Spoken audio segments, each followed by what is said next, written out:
محمد. اللهم صل وسلم. Assalamualaikum warahmatullahi wabarakatuh. Alhamdulillahirabbil alamin wassalatu wassalamu ala asyrafil mursalin sayyidina maulana Muhammadin ala alihi wa sahbihi ajma'in. Asyhadu an la ilaha illallah wahdahu la syarika lah, lahul mulku wa lahul hamd, yuhyi wa yumiitu wa huwa ala kulli syai'in qadir. Asyhadu anna sayyidina Muhammadan abduhu wa rasuluh. Allahumma shalli wa sallim wa barik alaihi wa alihi wa ashabihi wa man tabi'ahum bi ihsanin ila yaumiddin wa alaina ma'ahum bi rahmatika ya arhamar rahimin. Para hadirin hadirat yang dimuliakan Allah, uhibbukum jami'an fillah. Saya mencintai kalian semua karena Allah. Semoga Allah pertemukan kita di dunia dalam taat dan di akhirat di surganya Allah Subhanahu wa taala. Senang sekali di pagi hari ini bisa memandang wajah-wajah penghuni surganya Allah. Wajah-wajah yang insya Allah diberikan keberkahan oleh Allah, diberikan perlindungan, kesehatan, dan mudah-mudahan Allah pertemukan kita di dunia di tempat yang diridai Allah dan di akhirat di surganya Allah Subhanahu wa taala. Yang saya hormati dan saya muliakan Bapak Bupati yang Masya Allah sangat tawadhu tadi. Mudah-mudahan beliau diberikan kesehatan, keberkahan oleh Allah Subhanahu wa taala beserta jajaran beliau yang hadir. Yang saya hormati Bapak Kapolres, saya hormati Bapak Dandim dan Ketua MUI dan Ketua Pengadilan Agama dan seluruh tokoh-tokoh yang hadir, yang mohon maaf saya tidak sebut namanya satu persatu karena di sini banyak sekali yang hadir. Kalau disebut satu persatu keburu azan asar. Maka insya Allah semua kita dan semua tokoh-tokoh agama yang hadir juga bersama kita di pagi hari ini bertanda bahwa di sini bangunnya pesantren bukan hanya untuk kalangan tertentu, melainkan memberikan kesejukan, keberkahan, kesejahteraan untuk wilayah setempat. Harapan kita dengan adanya pesantren di sini, anak-anak kita biasa terjaga dari hal yang tidak diridai Allah. Setiap permasalahan dalam agama Islam kuncinya satu, al-khata' fil fahmi 'anillahi wa rasulih. Setiap terjadi masalah besar dalam agama Islam ini karena kesalahpahaman tentang Allah dan Rasulnya. Dia baca ayat Quran, kemudian dia tafsir sendiri, atau dia baca terjemahannya sendiri, lalu dia mempraktikkannya. Dia nggak tahu ada ayat yang nasikh, ada yang mansuh, ada ayat yang turun terdahulu, kemudian ayat berikutnya yang menghapus ayat hukum berikut sebelumnya.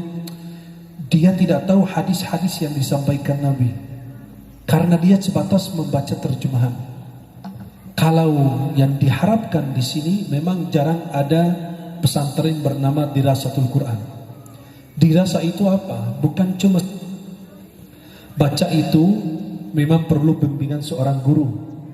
Tapi kita mau lebih lah, bukan sekedar membaca, melainkan mendalami, memahami.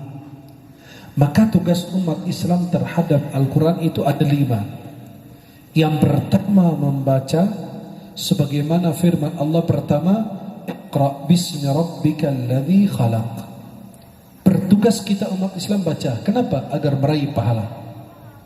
Tugas kita kedua adalah memahami. Jangan cuma baca-baca doang, tapi harus difahami.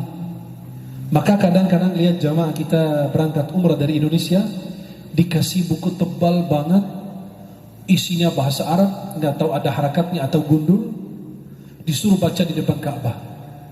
Harusnya di depan Ka'bah itu tuangkan isi hatimu. Apa yang kau rasakan? Memang Allah tidak tahu bahasa kita, Allah tahu. Apakah malaikat di sana nggak bisa bahasa Indonesia? Beda. Malaikat di sana itu hebat-hebat, ya, dan itu ciptaan Allah yang mulia. Kalau anda di depan Ka'bah pakai bahasa Indonesia juga nggak masalah kok. La yukallifullahu nafsan illa wus'aha. Allah tidak membebani hamba dengan beban yang dia tidak sanggup. Pasti ujian yang diberikan kita mampu memikulnya, mampu membawanya. Maka Para hadirin hadirat yang dimuliakan Allah Subhanahu wa taala, kalau urusan berkaitan dengan memahami, dia baca terus di depan Ka'bah. Sampai ada mutawif, ya kurang ngerti bahasa Arab, dia baca doanya berikut ini. Mungkin bukunya gundul, huruf gundul, nggak ada harakat, botak habis. Jadi di situ nggak ada harakat sedikit pun. Dia baca apa? Allahumma inna nas'aluka kalban khasi'an.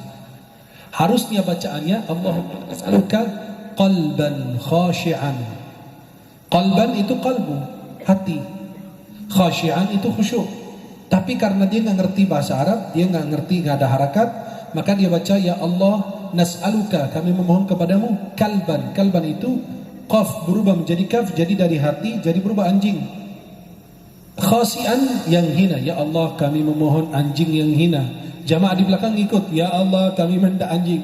Ngapain jauh-jauh di Arab minta anjing? Di sini Masya Allah kita bisa cari di mana-mana ada. Ngapain depan Ka'bah minta anjing? Orang minta ketenangan hati batin. Maka jamaah saya bilang, baca dari hati. Kesini bayar mahal buat apa? Cuma baca kitab doang, nggak perlu. Ya, kayak kita kalau disuruh baca, nih baca Pak, nih minta kiai kasih amalan dong, kasih bacaan.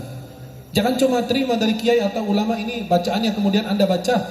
Harus nanya dulu, maaf kiai, maaf tuan guru, ini artinya apa biar saya paham apa yang saya baca, biar saya hayati. Bukan cuma sekedar baca, oh dapat dari si fulan, dari si Ahmad, dibaca. Halo, halo, masih hidup apa? Jadi pernah ada jamaah, mohon maaf ya kalau ibu-ibu tersinggung ya, ini pembahasan khusus. Ada jamaah kepingin nikah lagi. Dia bilang, Syekh minta amalan dong biar nikah lagi. Ente satu aja belum habis, ente kadang-kadang satu aja belum habis malah minta nikah lagi. Ya udah ikutin bacaan doa ini. Dia baca, Allahumma ij'al zaujati fid dunya wahidah. Akhirnya dia bilang, amalin kapan? Saya bilang amalin pada saat tahajud.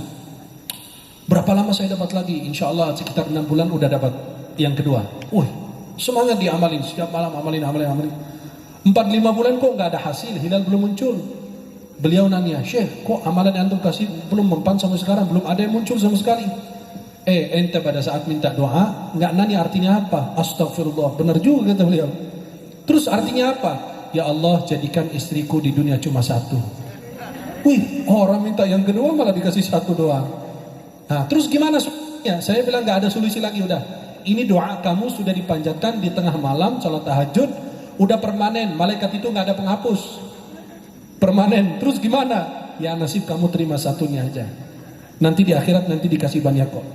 Yang penting sabar di dunia aja. Syekh ini aja masih satu, masa kamu mau dua? Itu ngorang ngajar itu.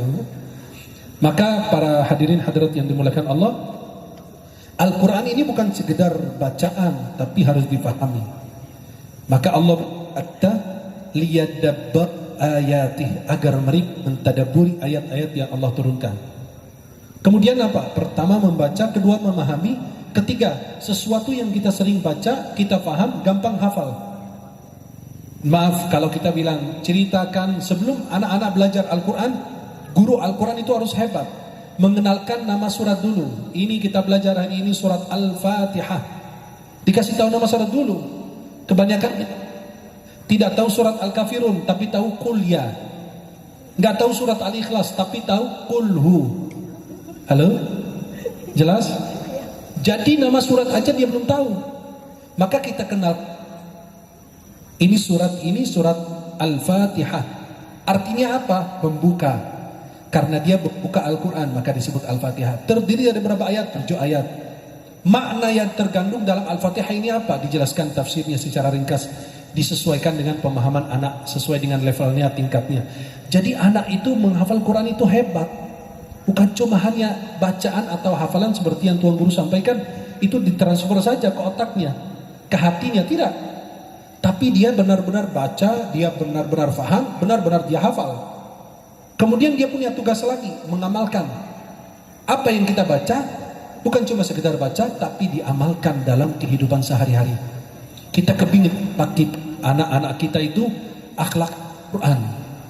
Istri Nabi Aisyah radhiyallahu anha, Sayyidah Aisyah ditanya tentang akhlak Nabi, beliau menjawab akhlaknya Rasulullah adalah Al-Quran. Itu yang kita harapkan. Anak pada saat dia emosi, mengontrol dirinya. Kata Nabi, orang yang menang itu bukan orang yang menang dalam tandingan, ya, tapi orang yang menang itu adalah yang bisa menaklukkan, yang bisa menahan amarahannya pada saat dia marah. Itu yang hebat. Bukan cuma maka itu muncul apa?